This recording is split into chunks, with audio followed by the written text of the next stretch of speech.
Hey everyone, Aaron Lovejoy here for Knights at the Game Table, and today we're going to be doing a little bit of weathering.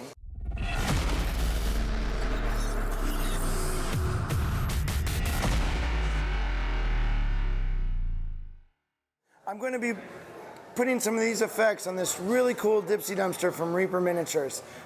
Basically, we're going to be learning how to do rust streaks and scratches and scrapes and all that kind of stuff that makes your models look lived in. You can easily apply all these effects to your vehicles and whatnot, so let's get started. All right, so there's a couple pre-steps that we have to do that I've done already because it would take a little bit of time for the paint to dry and everything. But just to get you up to speed, basically I take a primed black version of the Dipsy dumpster. I'll grab some pluck foam. This is stuff that you can get out of your miniatures cases or whatever. And I just tear it off. If I'm strong enough, I'll tear it off. And what I do is I just dip it into my paints. So the paints I would be using for this, for my under rusting, would be Rhinox Hide from Citadel, Mournfang Brown from Citadel, and also this orange rust from Secret Weapon Miniatures. Basically what this does is it gives me like different textures of rust. So when you look at rust in general, older rust is always like really dark. It's like really dark brown, almost black. Newer rust will start turning more orangish, and super new rust will be super vibrant orange. So we want to have all different textures on our model when we go. So basically what I do is I dip this into my darkest brown and just put it all over the model. Then I come in with my Mournfang Brown, which is a mid-tone brown, and I do it all over the model, but in a little bit less areas than the dark brown. And then I come in with my orange rust from Secret Weapon, and I do mostly the edges and stuff. Not a whole lot, just a little bit. What this does is it gives me a nice rust texture, basically. Then I use a product called Mold Builder. You can get it at Michael's or Hobby Lobby, and it's basically a silicone mold making material. And it air dries. So I take that, it smells awful, by the way. Take that and I dab it on all the areas that I want rust to be when the model's finished. Once that's done and dried, I can airbrush the whole thing black again, so I zero out my color, and then I spray paint it the color that I wanted. In this case, I just used some Stynylrez primer. It's called Ocean Blue, and airbrush the whole thing. I put a little bit of a highlight on, not too much at all. From there, I want to start adding my actual rusting effects. So I'm going to start with a color. You want to look for like an ochre type color, which is a yellowish brown. In my case, I'm using Baylor Brown. And what this will do is it'll put a little yellowish tint to your whole, like everywhere that you want rust to happen. And you don't just want it right where the rust is, you want it in a bigger area, because we all know when stuff starts rusting, it starts discoloring a little bit around it. So this effect will look really weird at first. It kind of looks like you just went and peed all over your model. So I call it the pee stage. I'll use a little bit of water. What I usually do with my wet palette is I just dip my brush, the tip of it in my water, and I just kind of mix it in. I don't want my paint to be super thin, but I don't want it super thick either. So just a little bit of water, kind of mix it around on my palette, and then what I'll do is I just start adding blobs of paint. So in this case, like I added a really big blob of paint, like that, and I take my second brush and I erase it. So for practice, I would suggest erasing the whole thing. So you literally can't see anything. So now I know that I can put paint on the model and I can also take paint off. So my entire method for painting this will be subtractive. I'll put it on too big and I'll take it off. The better you get this, the more control you have, and it's better. So I'll start putting stuff in areas where I think that I want to have rust. It's kind of hard to tell where I put the mold builder, but I know that I put stuff in cracks and corners. You can see right here, I added some of this ochre up against the edge of this plate. That also helps me see the edge of the plate better. It's not really, it's kind of like dark lining, but I'm doing it with a lighter color. So I can just add these bits all over the place.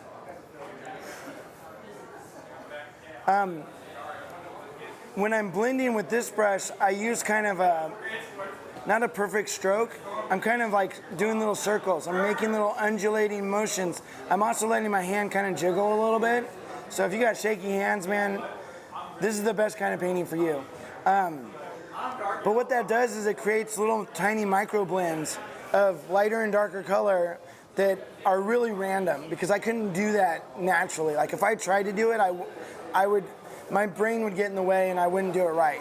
So do that. I can also run it around corners. I can make little streaks.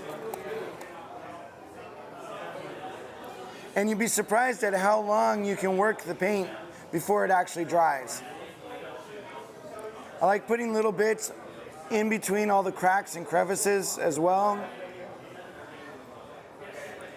And then sometimes on the edges of parts. So you always think, where's the water going to pool, or where is it going to streak down the sides?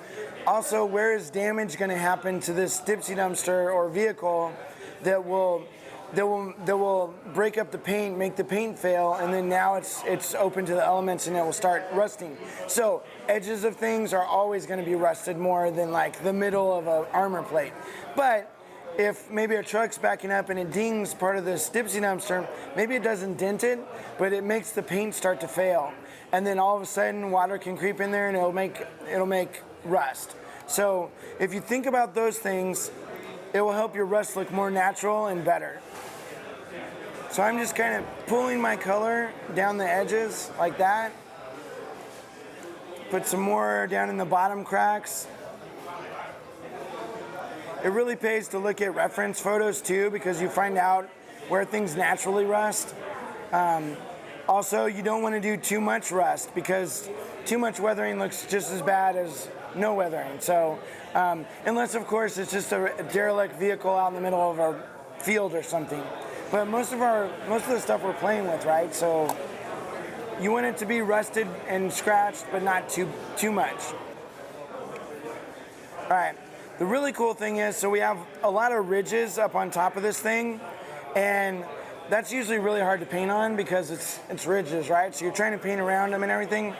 I just put a big blob of paint right over everything, maybe a couple big blobs.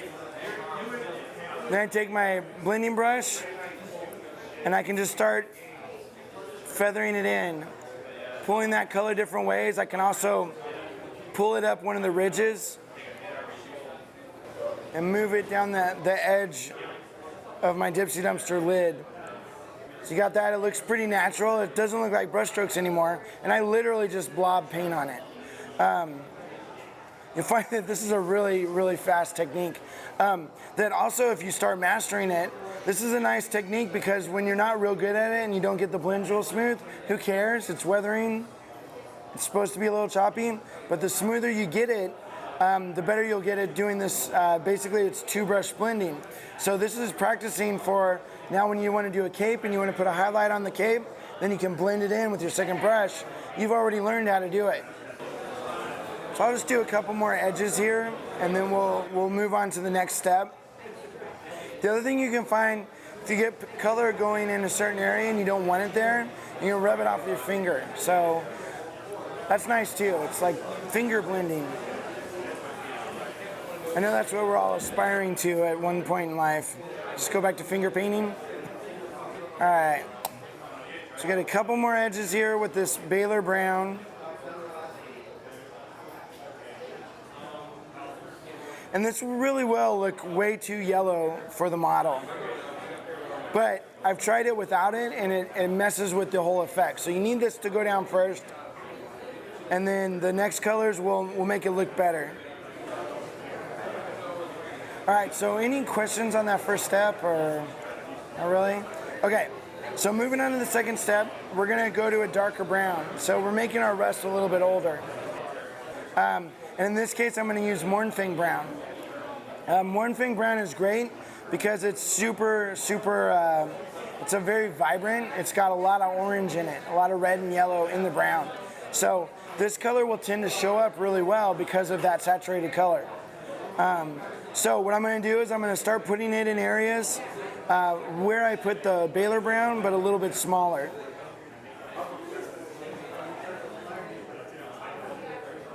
So this will just create, it starts creating a little bit more definition around my armor plates. The other thing you want to notice, if you're having problems with the colors blending, make sure your brush is a little bit damp, that's why I lick it. And then I always start outside of where the paint actually is on the model. I start on a clean spot and I work into it and then I move it around. If I start right in the paint, I've already got a whole bunch of paint on my brush now, so it doesn't work as well. The other thing you'll notice is when I first start, my brush is just the point, and as I start blending, I push down on the back end of the brush, and that actually scrubs, it'll scrub my paint, so it's actually erasing for me, and it makes a really smooth transition. So these corners are going to be like real dark and rusty.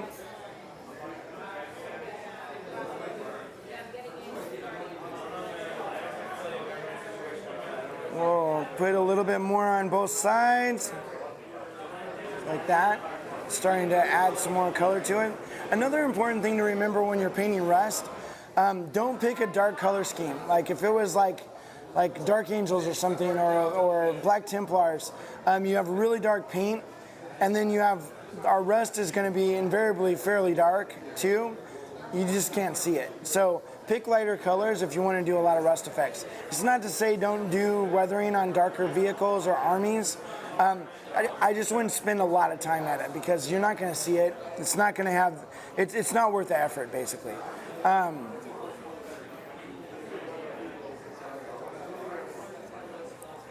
Add some more down here. As you can see, this actually goes fairly quickly.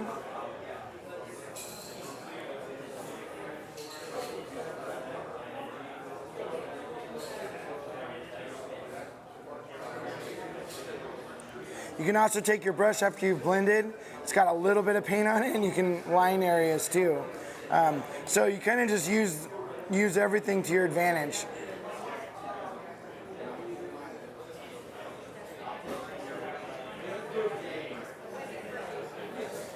Get all that. I'm gonna put a little blob on the top side of this part of the Dipsy dumpster.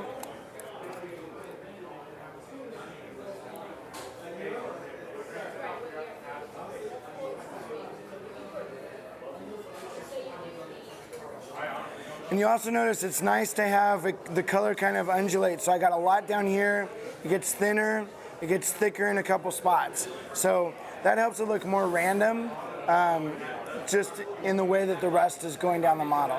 So not everything's perfect, and rust is never perfect. At least I haven't seen perfect rust anywhere, not in real life.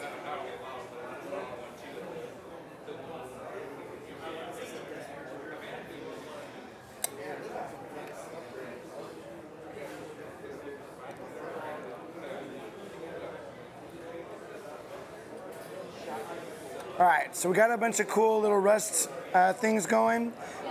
You can also mix the colors together, like your Baylor Brown and your Mornfing Brown, to make another shade of rust.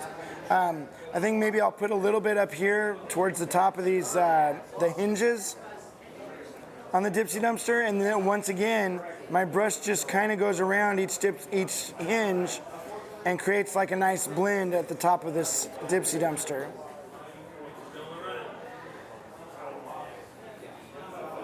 This kind of looks perfect. So you see the top of that? All right. Put a little bit more over here.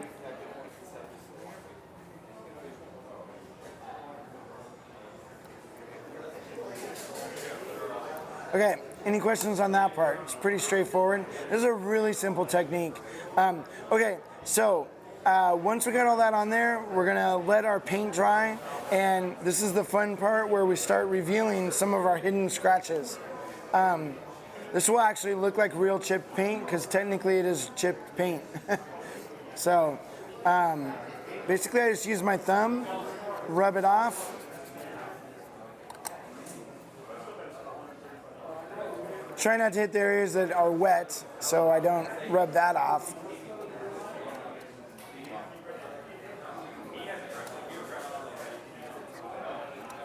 You can also use an old eraser or some blue tack to kind of help rub off the paint. Back at my shop, We call this the gift that keeps giving, because after you've done your army and rubbed off all the mold builder, it will still continue to rub off over the next few years. So like you'll be playing a game and you're like, oh, there's a little bump on the side of this guy's helmet, and you pull it and now you have a new weathered chip. So it's kind of like things are actually happening in real life. It's kind of neat. It's also kind of like, you know, when you get a sunburn and you peel the skin off and it makes that crackling sound. I love that crackling sound for whatever reason, and it sounds like that when you're rubbing it off.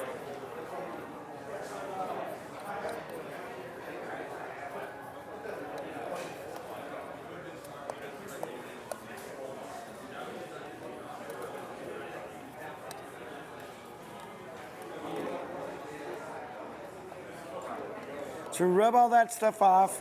Now, I never put so much of the mold builder on that I have just tons of chips all over the place. So I'll always end up needing a little bit more. That's by design, because it's hard to put. I can't put the paint back on without ruining all my chipped effects. So I will not purposely not put so much on that it takes everything off. So that being said, you're going to want to put a few more chips on. So my next step will be to add a little bit of darker brown. So I'm going to use my Rhinox hide and maybe add a little bit of black to it, so it's a little bit darker. I've tried lighter colors and it just doesn't have the same punch to it. So I'll take that, and let's say we want to take these chips right here and connect them to that chip. So the ones right here, just connect them together. So I'll just take my paintbrush, and again, I want kind of a jiggly hand. Like sometimes I'll do this at the end of the day because I've been painting all day and my hands just, I can't hold it steady, or I can't hold the hand that's holding the model steady. So it works to my advantage. So I'll just add little kind of flecks of chipped paint to kind of put things together like that. Also, a lot of times on edges, I will put the chipped paint up the whole edge, not like a highlight, but just kind of in spots, kind of like think of it like a typewriter, just da, da, da, da, da, da, like that. So this also helps us see the shape of the item really well. So I'll do it on both sides of the little metal part here.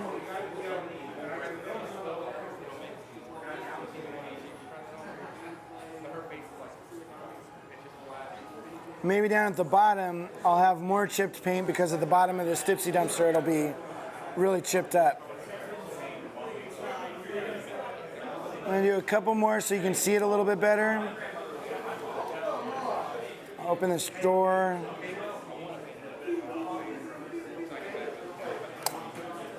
So you can see there's chipped paint on both sides, and it helps you visually see this panel a little bit better. So it's, instead of like edge highlighting, it's edge dark lighting, but not solid. The key there though is you want those things to be not all like perfect little lines. They have to be like little splotches. Some of them are bigger than others. The other thing that's good to remember is on corners like this, you want some of the chips to go over the corner, so they're on both sides of the corner. It looks way better and it looks way more realistic.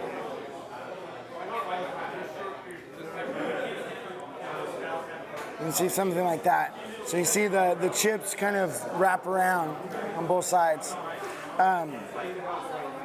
Once this whole thing is done like that, you can see every single part of the model perfectly. Now, if we want to do scratches or something, usually how do people do scratches? They just do a straight line, right? I like doing more of a, like I think of it as if you're pulling something across the paint's going to fail at different intervals. Like some of the paint, maybe it's all ready to chip off. Other paint's sticking really hard because the primer was better. So it'll be a thin line, and then the paint will fail and the line will get thicker, and then it'll get thin again and thicker. Also, whatever hit it will hit with the most force at the start of the scratch. So you have to determine where the scratch came from. On a Dipsy dumpster, who cares? I don't know how the scratch came. Somebody, it's a mop or something hit it, car hit it.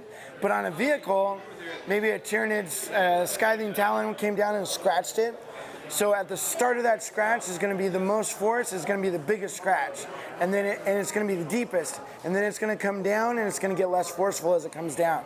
So that being said, when I do a scratch like that, I will make the scratch bigger at the start, like wider, and maybe darker. So thicker scratch, and then as I come down, it will get thinner, but I allow my hand to kind of wiggle a little bit. So you'll get an uneven scratch, and maybe even you'll have like a couple areas where it's not scratched at all, like whatever was hitting it pulled away and then hit it again. But you'll get a much more uniform or much more realistic line for the scratch. So something like that. The other thing you can do is a lot of times it's really fun, especially on Dipsy dumpsters or even vehicles or something, is putting a little graffiti on it. So you can add, this is nice because you don't have to be perfect, because it's just scratch paint. Somebody took a key or something or a knife. So you can just put like a little bitty freehand on here, and this might help you start learning how to do it freehand, because if it looks horrible, who cares? It was just graffiti. Like, most graffiti looks horrible. So you can add like little lines. The trick is to have your brush flattened out on your palette so that it's kind of a chisel shape. So you want a really fine brush and kind of flattened out, and then you can start adding little freehands. Again, you don't want the lines to be perfectly straight. You want them to be thicker and thinner lines, and then also you want it to be where like the paint failed a little bit more. So you always have that same kind of thing going. So in this case, I'm going to make a cool anarchy symbol, or maybe it's a symbol for Aaron, I don't know. Captain America, who knows. A lot of times when I'm doing stuff like this, I just look at movies for inspiration or something, and you see, what people have put on stuff, because it's always good to have something familiar, rather than something that's so brand new that people have to learn to like it, So anarchy symbol has been around since I was a kid. We always put them on our shoes and stuff. But you could always put, something that's like cool and hip for today. So stays to be in tune with Facebook, I guess.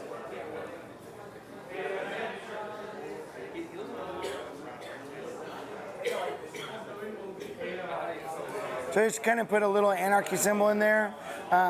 Looks pretty tight. It's really dark against a light blue background, so it shows up.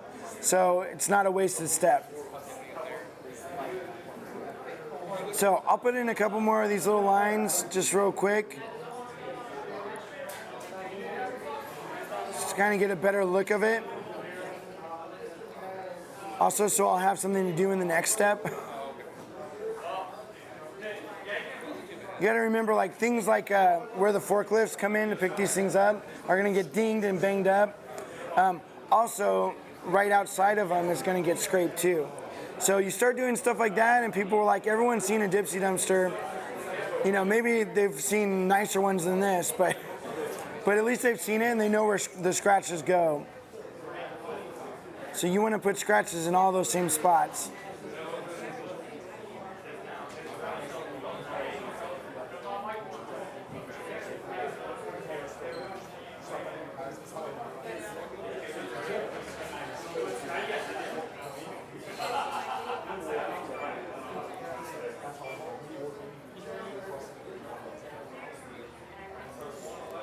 All right, so I've got some white paint. I was always told not to use white paint for this step, but white paint shows up. So we're gonna be putting really tiny little underlines under our scratches, and this will be the highlight because the paint's chipped away, and that the old paint is still above the chip.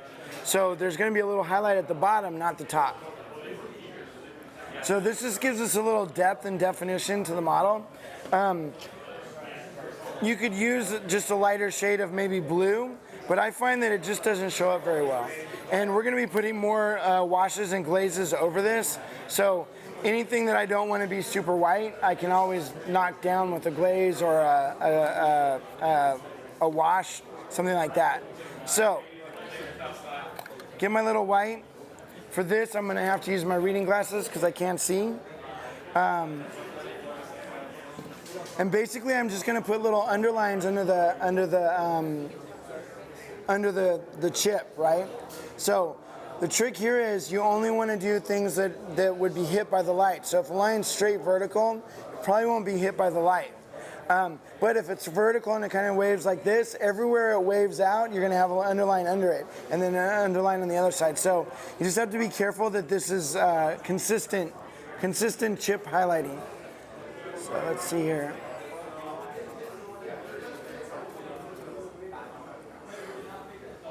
Still got all kinds of mold builder on here.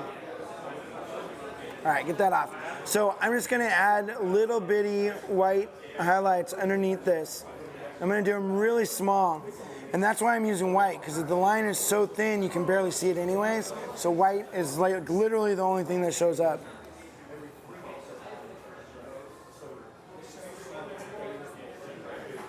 The other thing is I'm not doing a perfect straight line. I'm kind of just doing dots. So I don't have to worry about totally highlighting everything, because that would take forever, and that's no fun.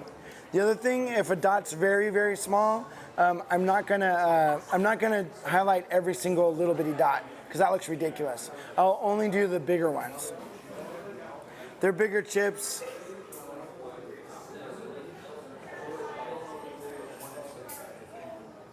So if you want to go a little bit quicker, you can make a little bit thicker lines, and you'll be okay. But if you want to be really cool, you got to have these lines are super razor thin. It's a great way to learn brush control, because, again, if you mess up, who cares? It's weathering.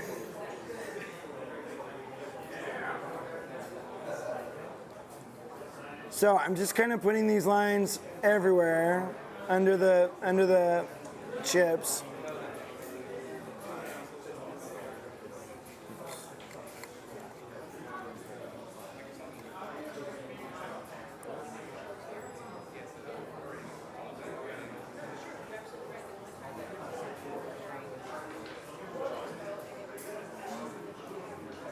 And quite honestly, this is probably the longest, most monotonous part of the process.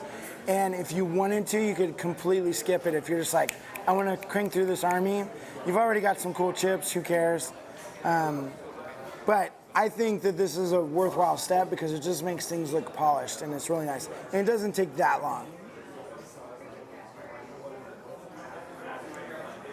I'm pretty lazy, but I'm not that lazy. So really it just makes it polished.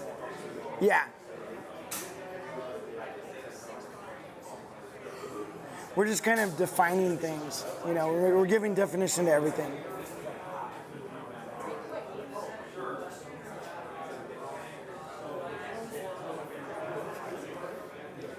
Let me put a couple of these on the front, just so you can see it.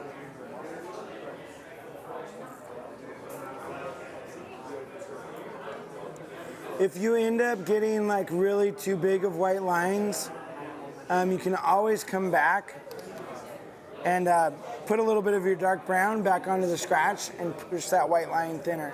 So if you don't have a good enough brush to make a thin white line, maybe put the white line on and then make your brown line and push the white line so it's super thin. So I'll just fix this little area right here. Make that line super thin.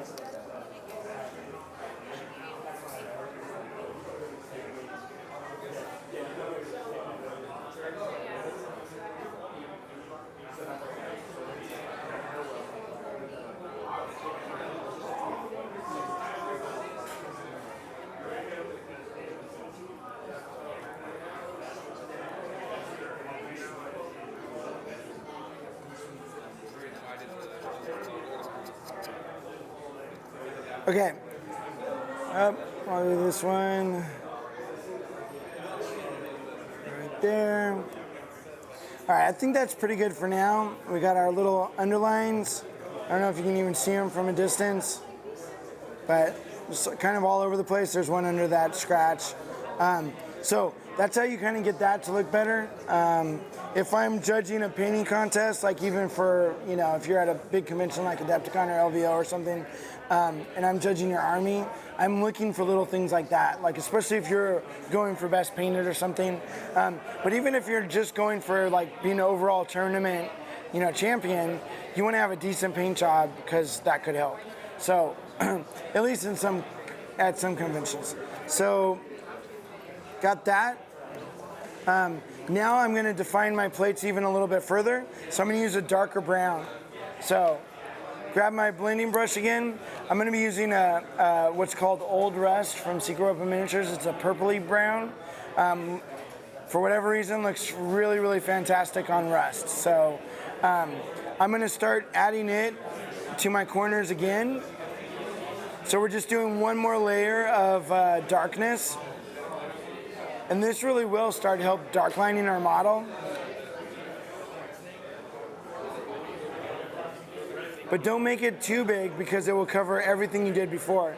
So we're just trying to build in more and more color with these colors. You can do just a little bit in those corners. Like say you want a bigger area of dirt right in the middle, like maybe the guys you throw in the trash are dirty. So maybe they leave a little bit more dirt towards the middle of the trash can.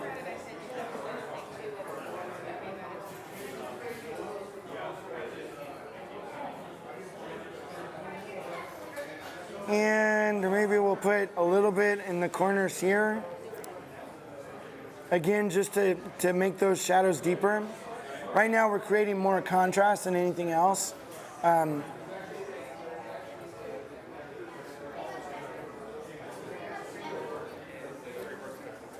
I'll put a bunch right up on top where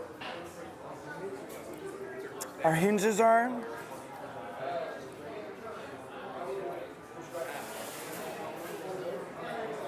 And you don't necessarily have to do these colors in this order. You can always mix and match them.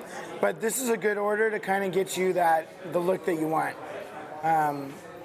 Going from lighter to darker works for me. But you could easily go from darker to lighter if you wanted to. I just like having the light first because I need that bigger area of the yellowy metal.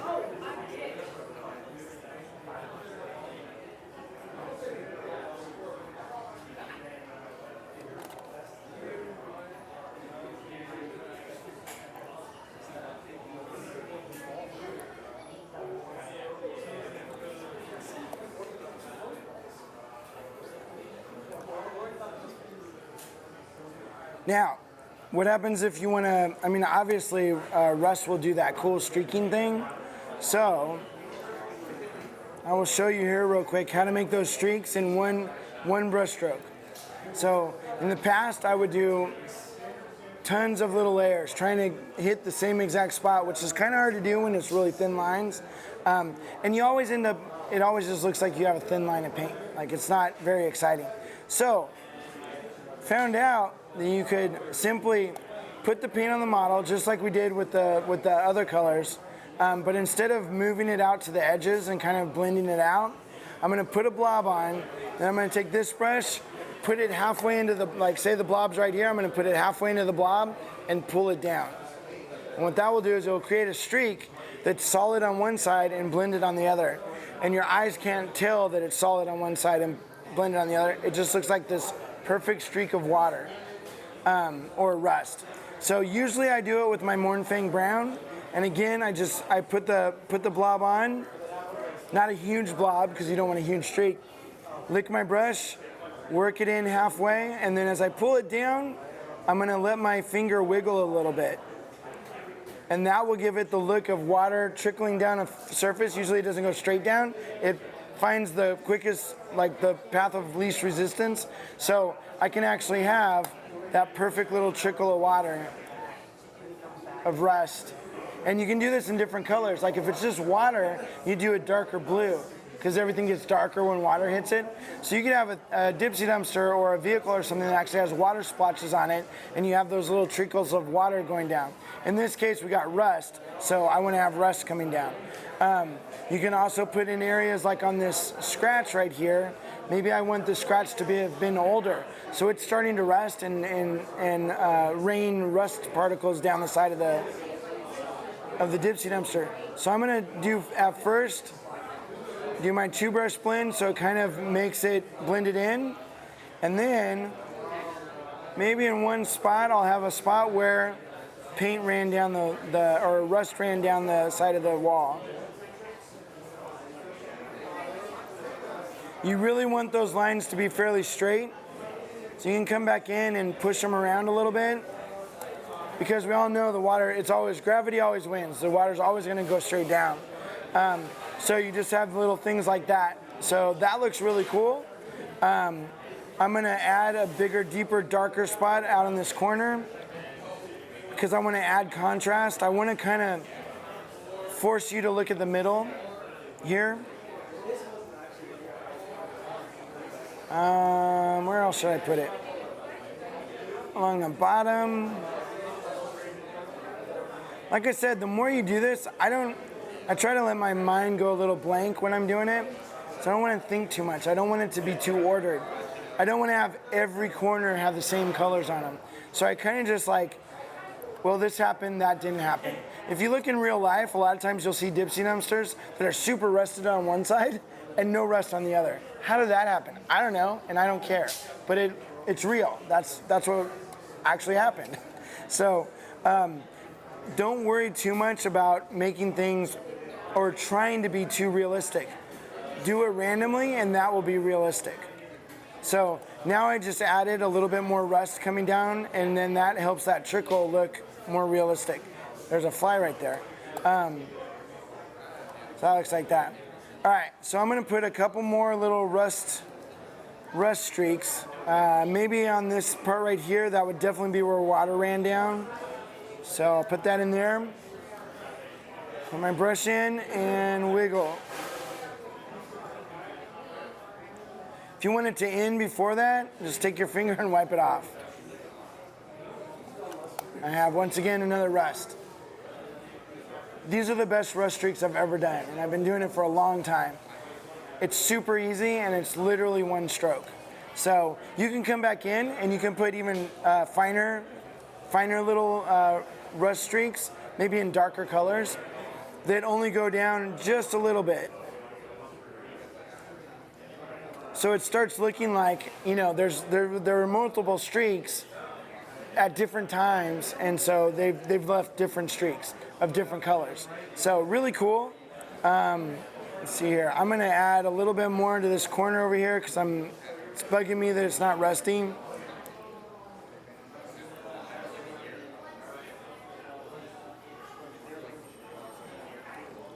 And I'm gonna do like a big rust streak going down the middle. Or maybe not the middle, but one of these edges here.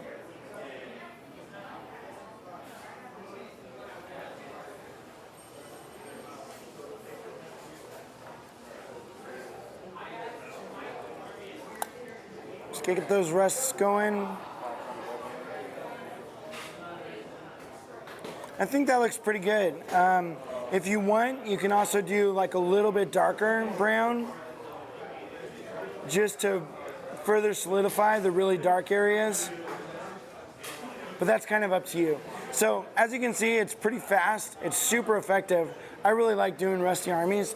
If you're doing Death Guard, I did a huge Death Guard army, probably 12 or 15,000 points, all of them rusted, and it took a long time, but it was really fast relative because everything had streaks, and it was all this, you know, add paint, take it off, add paint, take it off, and you get all this really cool effects. So any questions at this point? I mean, it's pretty easy. It takes some practice. You just got to practice, you know. So go home, buy yourself a few Reaper Dipsy dumpsters, or find something. I always use like when you get Land Raiders and stuff, there's always the interior doors. I never put them on because I don't have anything open up.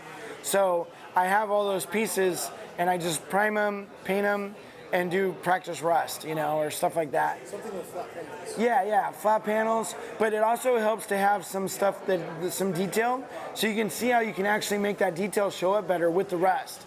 It doesn't just have to be a dark line or a wash. It could actually be the rust itself that's allowing you to see that piece better. So, really cool technique, and that's about it. Thanks for watching, you guys. See you next time.